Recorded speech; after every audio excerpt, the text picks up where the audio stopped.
Google is pumping a lot of money into its businesses, but it's not for its search engine particularly, or for YouTube, or even those self-driving cars it's working on. Instead, Google just bought a company that makes robots for the military, and it's not Google's first foray into robotics. So what is the internet search giant searching for? And is the company potentially losing focus on what it does best? Josh Lipton has more. Fast, agile, and lifelike, these are robots that can scale hills, gallop through parking lots, and run like cheetahs. And now they're owned by Google, which bought Boston Dynamics, an engineering company in Massachusetts that makes the robots. The robots have become internet sensations.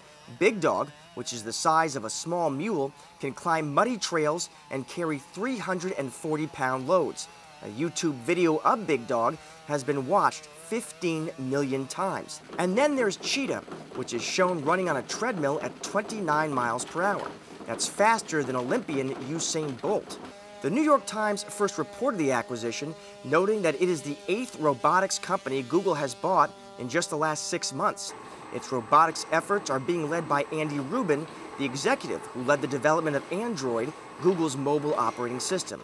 Google isn't talking about the price of the acquisition or its purpose, but reports suggest the company's robotics efforts are aimed at manufacturing, like electronics assembly. This is not just a small side project for them anymore. Ben Schachter, an analyst at Macquarie, says the internet giant is trying to take advantage of the long-term opportunity of the robotics industry. I think that all the things we saw as kids in the movies is what they're really trying to make become a reality now. The fact that they put Andy Rubin in charge of this, a man who has had a very, very successful path at Google thus far with Android, really means a lot. It means that they're going to invest heavily in this, and I think they're going to take a very long-term tack, but they believe it's a very real business.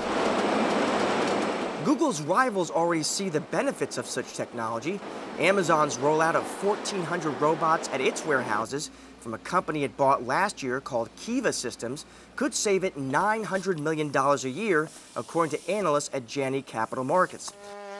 Google is certainly steering far and wide from its focus on search, but Larry Page, its CEO, has talked about the importance of what he calls moonshots, big, bold ideas that can seem like sci-fi thrillers. Analysts also point out that Google only puts money to work in businesses that it thinks can be profitable and generate at least $5 billion in revenue in a reasonable amount of time. Josh Lipton, Nightly Business Report.